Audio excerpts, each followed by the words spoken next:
الحمد للہ وکفا وسلام علی عبادہ الذین اصطفیٰ اما بعد۔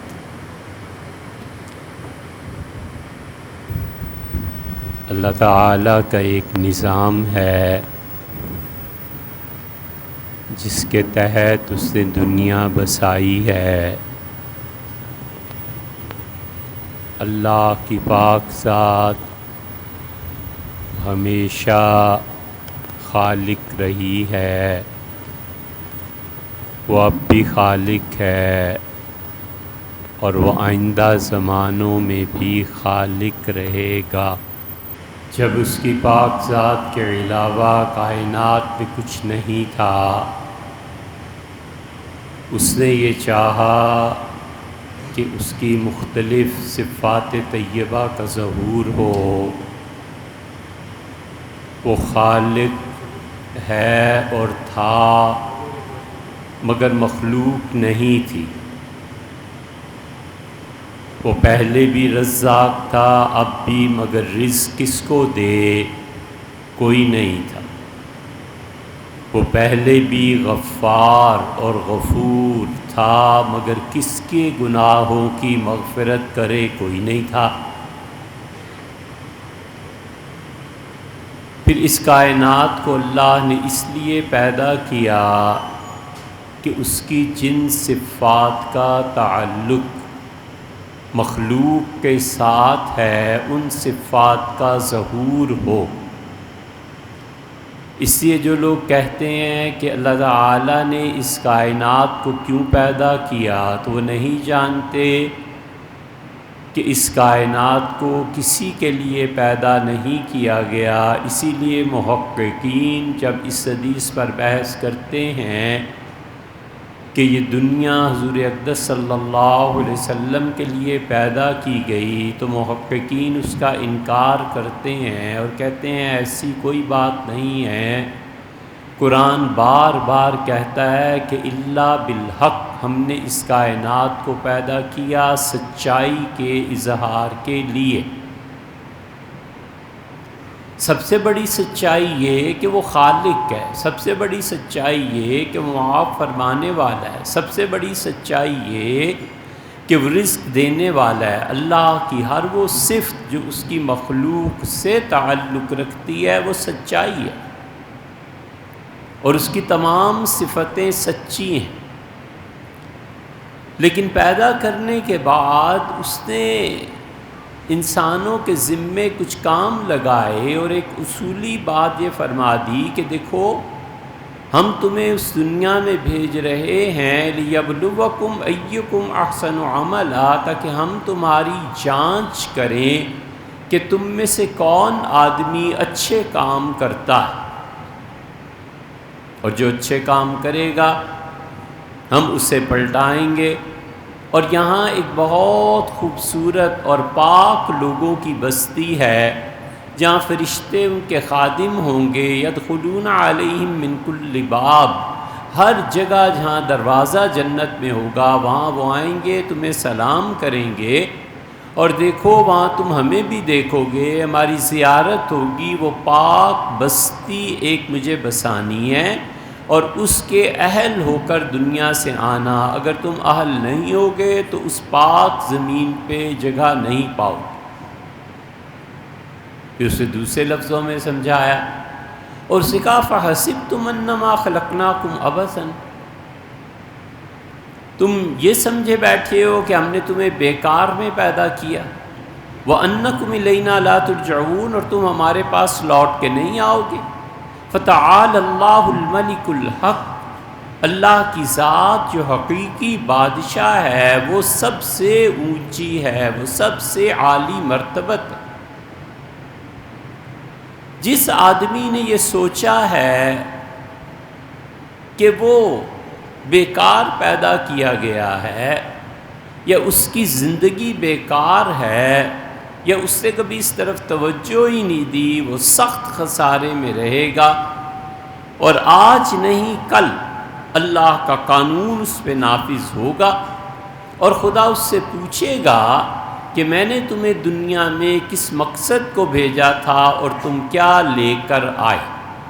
اسی لیے حضرت رسالت مآب صلی اللہ علیہ وسلم نے فرمایا اس کے پاؤں اپنی جگہ سے نہیں ہلیں گے، قدم جنبش میں نہیں آ سکیں گے جب تک کہ 5 باتوں کا جواب نہ دے لے۔ اس سے پوچھا جائے گا، ترمذی کی روایت میں آتا ہے، من این اکتسب مال، اپنا مال کہاں سے کمایا، پھر مال کہاں خرچ کیا، پھر یہ بتاؤ کہ زندگی کہاں گزاری، فی مفنا شباب، اور یہ بھی پوچھا جائے گا کہ جوانی میں کیا کرتے ہیں۔ اللہ ان چیزوں کا حساب لے گا، اور قرآن کریم اس سے زیادہ صراحت سے بیان کرتا ہے۔ اور اللہ کہتا ہے ہمارے فرشتے جب ان کی جان لینے کو پہنچیں گے، یہ ایسا لمحہ ہے کہ پاس جو بیٹھے ہوئے ہیں اللہ نے چیلنج کیا ہے، اور ایسا چیلنج کیا ہے کہ قیامت تک اسے کوئی بیٹ نہیں کر سکتا۔ اللہ نے فرمایا ہے کہ اچھا تم سمجھتے ہو کہ تمہارے پاس بہت زیادہ طاقت ہے، تو دیکھو جب ہم کسی کی جان لے رہے ہوتے ہیں، نحن اقرب الیہ منکم، اس میت کے ہم زیادہ قریب ہوتے ہیں بنسبت ان کے جو اس کے رشتہ دار، ماں باپ چچا تایا کوئی بھی بیٹھا ہو۔ اللہ کہتا ہے ہم اس سے زیادہ اس کے قریب ہوتے ہیں، ان کنتم صادقون، اگر تم سچے ہو تو اس وقت روک کے دکھا دو اس روح کو جس کو ہم نے نکالا۔ چیلنج کیا، نحن اقرب الیہ منکم، ہم اس میت کے زیادہ قریب ہوتے ہیں تم سے، تم روک لو اس میت کی روح کو، ہم تمہیں چیلنج کرتے ہیں۔ ظاہر ہے کہ قیامت تک اس کو کوئی بیٹ اس وجہ سے بھی نہیں کر سکتا کہ وہ ظاہر ہے اللہ نے اسے بتا دیا ہے کہ اللہ اس کی جان نکالے گا۔ ایسے لوگ بھی ہوتے ہیں جن کی روح بغیر فرشتوں کے خود اللہ اپنے دست مبارک سے نکالتا ہے۔ سورہ انعام میں اللہ نے ذکر فرمایا ہے کہ کچھ ایسے ہوتے ہیں جن کی روح کو ہم خود نکالتے ہیں، اور کچھ ایسے ہوتے ہیں جنہیں فرشتوں کے حوالے کر دیا جاتا ہے، اور اللہ نے کہا میرے فرشتے ان کے پاس پہنچتے ہیں۔ یہ اس دنیا کی تیاری ہے جس دنیا میں ہم نے اور آپ نے خواہی نہ خواہی، چاہیں نہ چاہیں ضرور گزرنا ہے۔ اور اللہ نے کہا ہے کہ من ورائہم برزخ، اور ان کی اس زندگی کے بعد آخرت کی زندگی سے پہلے ایک پورا گیپ ہے، ایک پورا خلا ہے قیامت تک کے لیے۔ ٹائم اپنا عمل چھوڑ دیتا ہے، قبر میں جا کر ٹائم کا کوئی تصور نہیں ہے، آخرت کی زندگی میں ٹائم کا کوئی تصور نہیں ہے۔ یہ ٹائم اور سپیس یہ تو ہمارے لیے ہے نا، ہم دیکھتے ہیں اللہ کے ہاں ٹائم اور سپیس کے ایسے تصورات نہیں ہیں جن میں ہم گھرے ہوئے ہیں۔ اس لیے کوئی آدمی آج سے 1 کروڑ سال پہلے قبر میں گیا اور ایک آج جا رہا ہے، دونوں میں کوئی فرق نہیں ہے کیونکہ ٹائم ہی نہیں۔ اللہ تعالیٰ نے فرمایا کہ پھر جب وہ وقت آتا ہے ہمارے فرشتے آ جاتے ہیں اور فرشتے اس کو اٹھا کر بھی بٹھا دیتے ہیں۔ اسی لیے رسول اللہ صلی اللہ علیہ وسلم نے فرمایا جب تم میں سے کوئی میت کو دفن کرے تو اس کے جو بھی قریبی اعزاء ہیں ان کو کہا بیٹھ جانا وہاں اور کچھ پڑھنا اور دعا کرنا، لہو التثبیت، کہ یہ سوالات کے جوابات دیتے ہوئے جمع رہے، اس کو تمہارا انس محسوس ہوتا ہے کہ تم اس کی قبر کے پاس ہو، بیٹھے رہنا۔ اس لیے قبر پہ 1 گھنٹہ 2 گھنٹے بیٹھے، اللہ کے پاک کلام کی تلاوت کرے، جو جتنا قریب ہے اس کا حق اتنا ہی بنتا ہے کہ وہ بیٹھے۔ افسوس کہ لوگوں نے اس سنت اور طریقے کو چھوڑ دیا۔ حضور صلی اللہ علیہ وسلم نے فرمایا بیٹھے رہے۔ اللہ کے فرشتے آتے ہیں اور موت کے وقت ابھی روح پوری نہیں نکلی اور کچھ پتہ نہیں ہے کہ اس کے ساتھ کیا ہو رہا ہے، اور اللہ کے فرشتے اس سے پوچھتے ہیں، سورہ النساء میں آتا ہے فیما کنتم، زندگی کہاں گزاری، کس نظام کے تحت جیے، تم نے کبھی سوچا کہ زندگی کس نظام کے تحت گزار رہے ہو؟ اس نظام کے تحت کہ سود کا پیسہ دن کو بھی اور رات کو بھی، اس نظام کے تحت کہ ہم اپنے پیسے سودی بینکوں میں جمع کرائیں، نہ جمع کرائیں تو ڈاکے پڑتے ہیں، کرائیں تو سود ہے، جائیں کہاں؟ اس نظام کے تحت کہ اب تک بچوں کو پڑھاتے ہیں کہ مادہ نہ تباہ کیا جاتا ہے اور نہ بنایا جاتا ہے، ایک حالت سے دوسری حالت میں تبدیل ہو جاتا ہے، یہ صرف اللہ کی ذات ہے جس پہ تباہی نہیں ہے۔ مادہ کہاں سے بیچ میں آ گیا؟ فزکس پڑھانے والے اور پڑھنے والے نہیں جانتے کہ وہ اللہ کے ساتھ شرک کا جملہ کہتے ہیں۔ اس نظام کے تحت زندگی گزار کے آئے تھے۔ 85 کے بعد جو نسل اٹھی ہے اور جن کی تربیت میں موبائل اور یہ سب چیزیں ہیں، ماں باپ سے زیادہ موبائل نے تربیت کی ہے، میڈیا نے کی ہے، اب وہ خود باپ بنے ہوئے ہیں، کہاں زندگی گزاری؟ اس نظام تعلیم کے تحت فیما کنتم، زندگی کہاں گزاری؟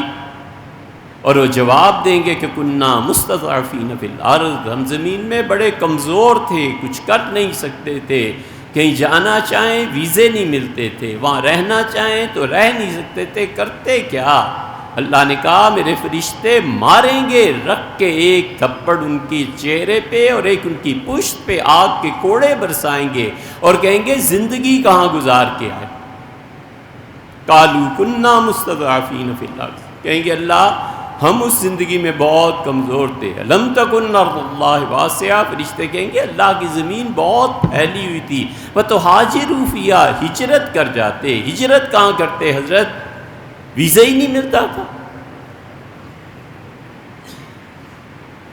اللہ تعالی نے فرمایا کہ ان کی روح نکالتے ہوئے اللہ کے فرشتے انہیں ماریں گے۔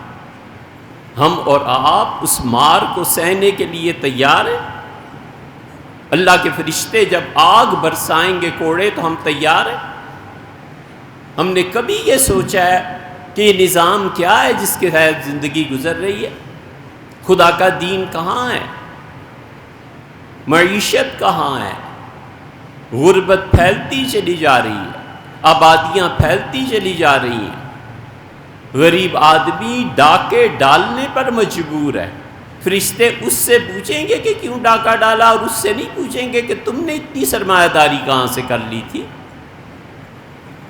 فرشتے اس سے ضرور پوچھیں گے کہ تم بدکاری میں مبتلا تھے مرد و عورت، لیکن اس سے کوئی نہیں پوچھے گا جا کے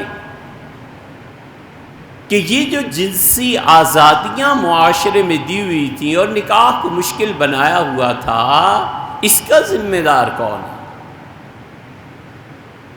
فرشتے پوچھیں گے کہ سودی نظام میں دخل دیتے تھے اور پیسے وصول کرتے تھے، اور یہ کسی سے نہیں پوچھیں گے کہ تم نے دنیا میں معیشت اپنی پبلک کو دینے کے لیے آخر کیا طریقہ کار اپنایا تھا۔ تمہیں کوئی احساس نہیں تھا کہ غربت کا ریٹ بڑھتا چلا جائے گا، امارت اس کے مقابلے میں اور زیادہ بڑھتی چلی جائے گی، لوگ جئیں گے کیسے، مجبور ہو کے کیا کریں گے؟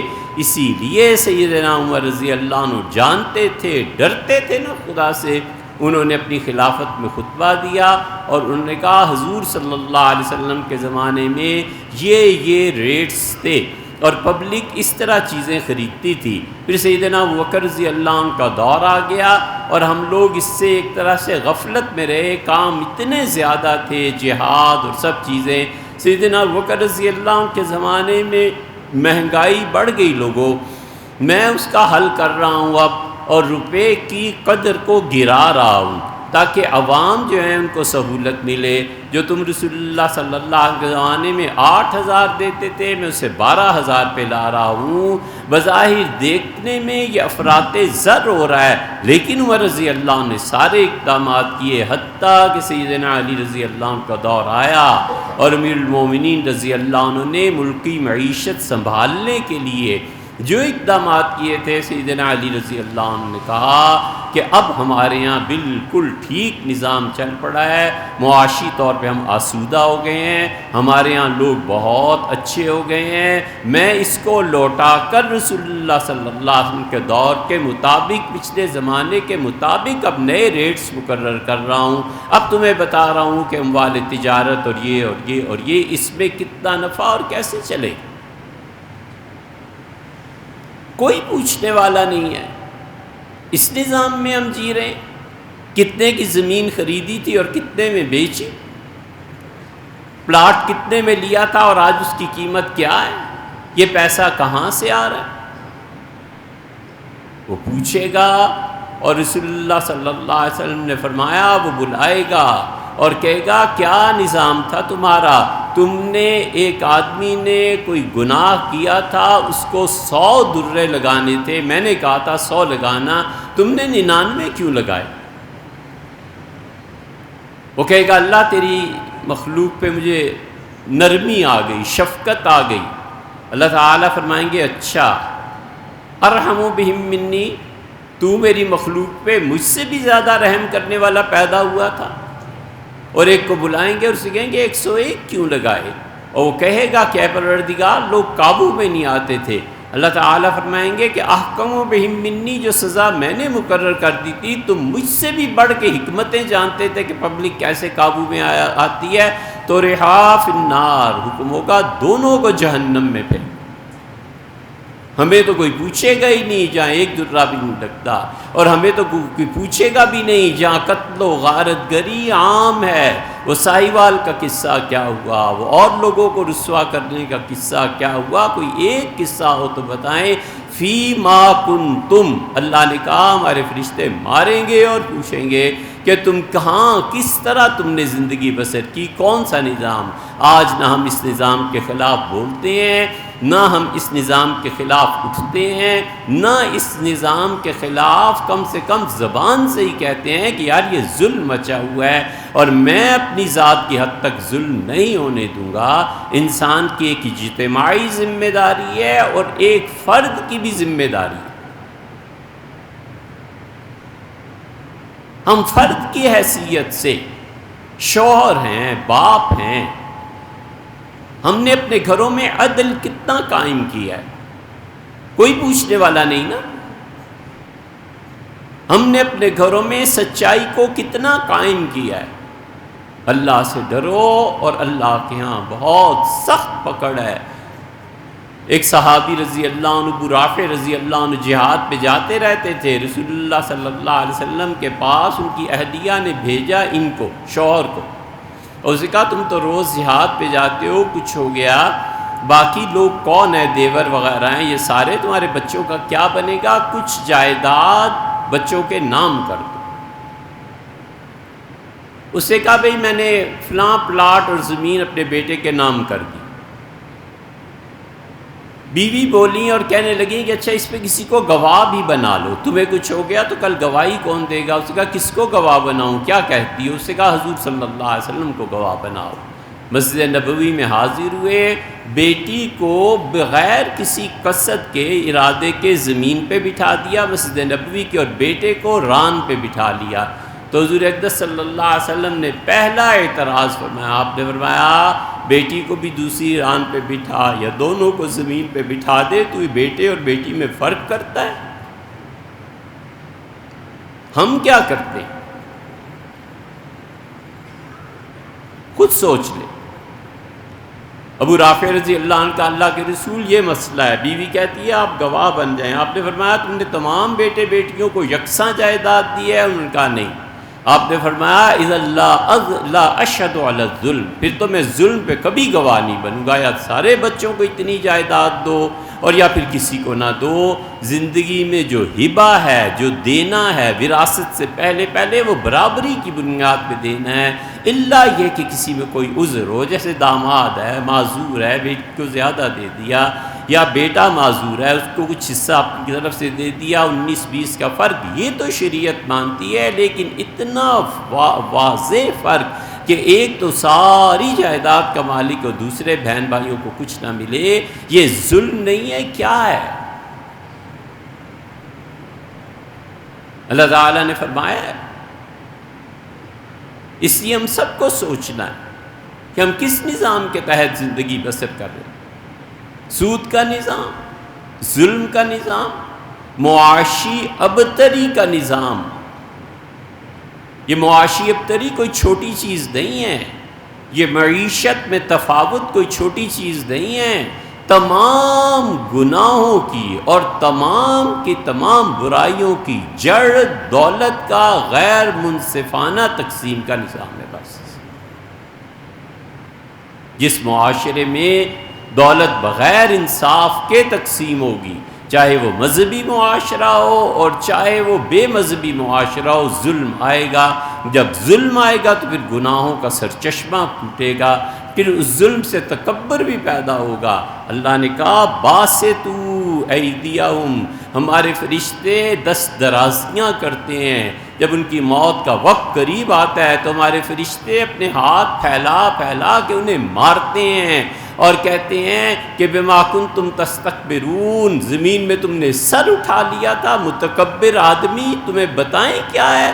اور پھر پڑے گی مار اور ہوگی کٹائی۔ صحیح طرح سے موت بھی ابھی نہیں آئی نا، موت بھی آ جائے تو کوئی بات ہو۔ اسی لیے اللہ کہتا ہے کہ جہنم میں موت کو پکاریں گے اور فرشتے کہیں گے لا تدعوا اليوم ثبورا واحدا، ایک موت کی تمنا نہ کرو، ادعوا ثبورا کثیرا، اللہ سے کہو بہت ساری موتیں اکٹھی تم پر بھیج دے، کیونکہ تم مرو گے پھر ہم جہنم میں زندہ کریں گے، پھر ماریں گے پھر زندہ کریں گے۔ اس لیے بہت سی موتیں اپنے لیے ایک ہی دفعہ مانگو۔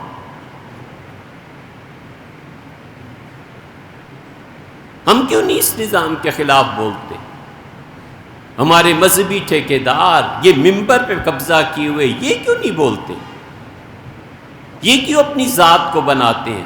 ان کے بینک بیلنس دیکھو، ان کے بچوں کو دیکھو، ان کی رہائش کو دیکھو، پتہ چلتا ہے کہ عوام کی پبلک کا سارا پیسہ اپنی ذات کے لیے خرچ ہو رہا ہے۔ بھئی تم نے کتنے ادارے بنائے ہیں، کتنے بچوں کو تعلیم دی ہے، کوئی پوچھنے والا نہیں ہے مذہب کے نام پہ۔ اسی لیے علامہ اقبال نے کہا تھا نا، غریبوں کو میسر نہیں مٹی کا دیا بھی، گھر پیر کا بجلی کے چراغوں سے ہے روشن۔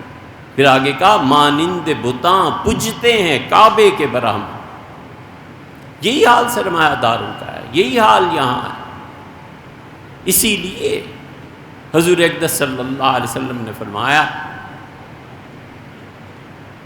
کہ میں جب جنت میں گیا معراج میں تو میں نے دیکھا جنت کے دروازے پہ لکھا ہوا تھا کہ جس نے ہماری راہ میں خرچ کیا ہم نے اسے 10 گنا دیا ثواب، اور جس نے قرض دیا ہم نے اسے 18 گنا دیا۔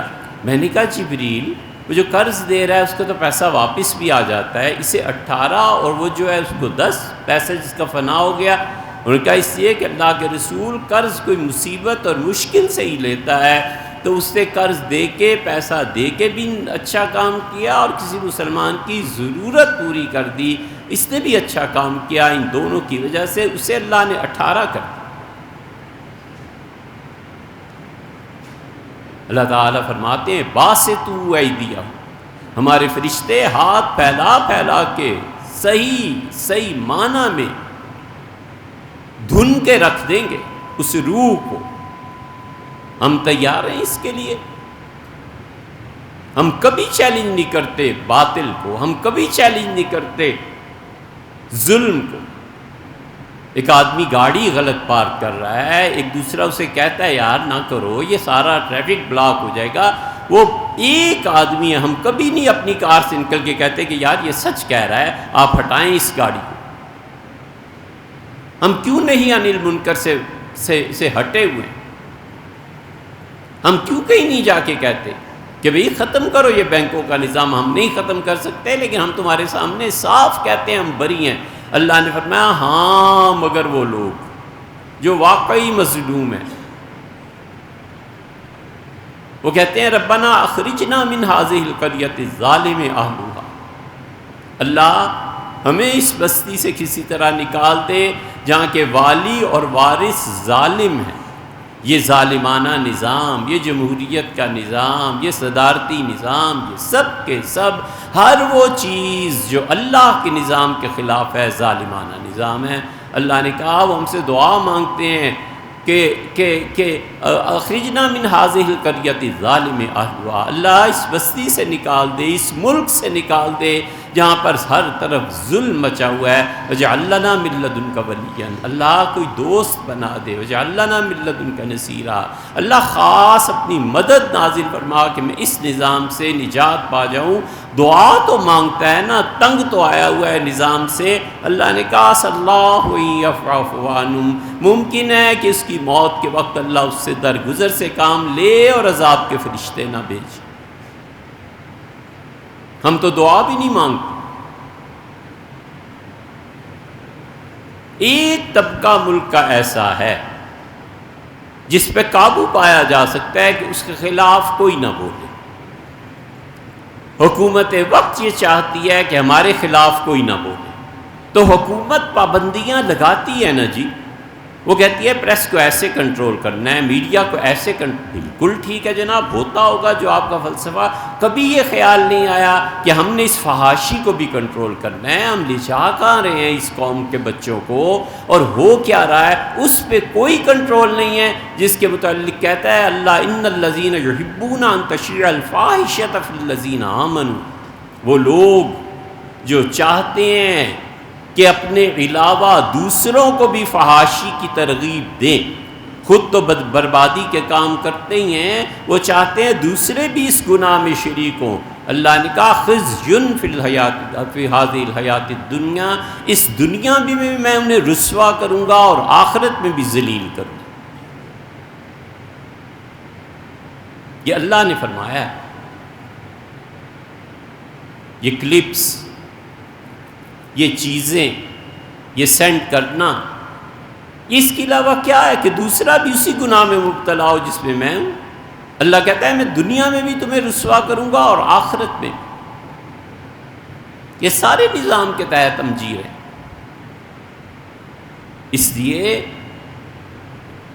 جو اس نظام کے والی اور وارث ہیں، جو اس نظام کو چلانے والے ہیں، جو اس نظام کو تحفظ دینے والے ہیں، اللہ تعالیٰ انہیں سلامت اور خوش رکھے۔ ہم صرف یہ کہتے ہیں کہ حضرت اس نظام کی طرف توجہ دیں، اللہ کے ہاں آپ سے اگر پوچھوئی کوئی کام نہیں آ سکے۔ کون ہے؟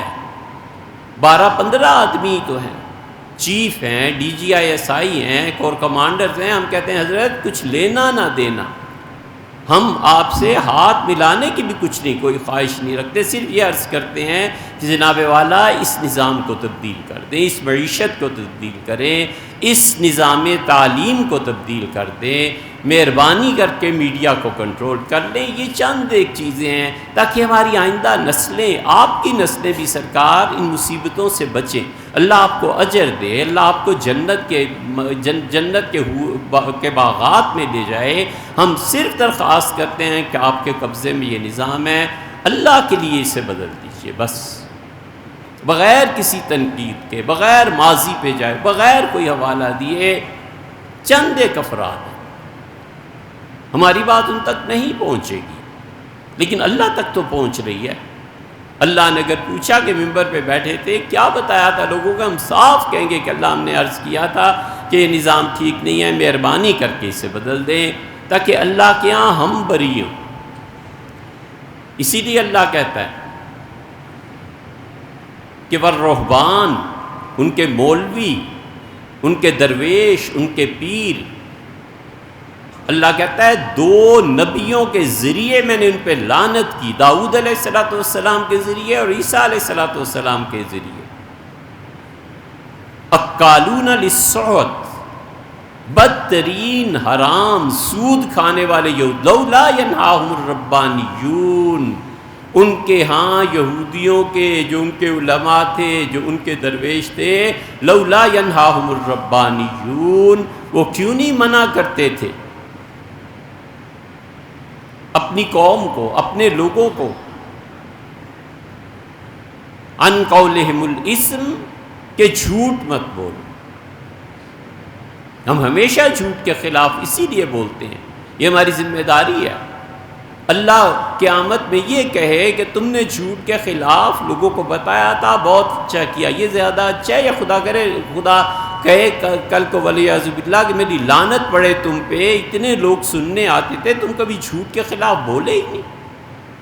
اللہ کہتا ہے وَاجْتَنِبُوا قَوْلَ الزُّورِ، لوگوں جھوٹ سے بچو، وَاجْتَنِبُوا الْأَوْثَانِ، بتوں کی عبادت سے بچو۔ حضور صلی اللہ علیہ وسلم فرمایا اتنا سخت حکم آیا ہے، لوگوں تم جانتے ہو آج رات میرے ساتھ کیا ہوا ہے؟ عرض کیا اللہ کے رسول رات کیا ہوا ہے؟ آپ نے فرمایا عُدِلَتِ الشَّهَادَةُ الزُّورِ بِالشِّرْكِ، اللہ نے رات کو جھوٹی گواہی اور شرک دونوں کو برابر کر دیا ہے۔ سورہ حج میں آیا ہے، اللہ نے فرمایا وَاجْتَنِبُوا، لوگوں بچو جھوٹ سے، اور لوگوں بچو اللہ کے ساتھ شرک، بتوں کی عبادت سے۔ بتوں کی عبادت سب سے بڑا جھوٹ، اور عام زندگی کا جھوٹ سارا جھوٹ ہی ہے۔ اللہ نے کہا جھوٹ مت بول، لولا ینہاہم الربانیون عن قولہم الاسم، یہودیوں پہ لعنت میری پڑے، یہ کیوں نہیں روکتے تھے لوگوں کو جھوٹ بول، وعن نقلہم السحت، اور جو لوگ سود کا پیسہ کھاتے تھے، یہ ممبر والے، یہ ان کے درویش اور مولوی کیوں نہیں روکتے تھے انہیں؟ اس لیے اللہ اس بات پر گواہ ہے کہ ہم اس کے خلاف بولیں۔ اللہ اس بات پر گواہ ہے کہ جو ان نظاموں کو چلانے والے ہیں، ہم نے نہایت ادب اور احترام سے عرض کیا کہ حضرت آپ مہربانی کر کے توجہ دیں، ہمیں اس عذاب سے نجات دلائیں، ہم نہیں جینا چاہتے اس مصیبت میں، اس معاشرے میں جہاں سود ہے، جہاں فحاشی ہے، جہاں معاشی ابتری ہے، اور معیشت میں لوگ برابر کے نہیں، برابر تو کیا بنیادی ضروریات زندگی مہیا نہیں ہے، یہ تو کچھ کریں۔ اللہ ہم سے تو نہ قیامت پہ پوچھے، ہم کہہ سکیں کہ اللہ ہم نے اپنی بات برابر کر دی۔ اسی لیے لوگوں میں ہمت تھی، لوگ جمعے کی نمازوں میں اٹھ کے پوچھتے تھے کہ حضرت فلاں کام کیسے، حضرت فلاں کام کیسے۔ سیدنا عمر رضی اللہ عنہ کے سامنے لوگ کھڑے ہو جاتے تھے، انہوں نے ایک مرتبہ کہا کہ شادیاں مشکل ہو گئی ہیں، حق مہر زیادہ ہو گیا ہے، میرا خیال ہے کہ میں حق مہر کی ایک رقم متعین کر دوں تاکہ لوگ شادیاں آسانی سے کر سکیں۔ ایک بوڑھی عورت اٹھی ہے اور کہتی ہے کہ اللہ تو کہتا ہے کہ احداہن قنطارن، تم اپنی بیوی کو حق مہر میں ایک خزانہ دیتے ہو، تو اللہ خزانہ کہتا ہے، عمر تم کون ہو کہ خزانے کی حد مقرر کرو؟ سیدنا عمر رضی اللہ عنہ اس سچائی سے اتنے متاثر ہوئے، ممبر چھوڑ کے نیچے آ گئے، سر پہ ہاتھ رکھا اور فرمایا اللہم کل الناس، اللہ تیری شان ہے، شکر ہے تیرا کہ میری رعایا میں ہر آدمی، ہر مرد و عورت عمر سے زیادہ علم رکھتا ہے، اور اللہ تیرا شکر ہے کہ عورت بھی حتی الجائز، یہ بوڑھی عورتیں بھی قرآن کو مجھ سے زیادہ بہتر جانتی۔ یہ معیار تعلیم، یہ سوچنے کی چیز ہے۔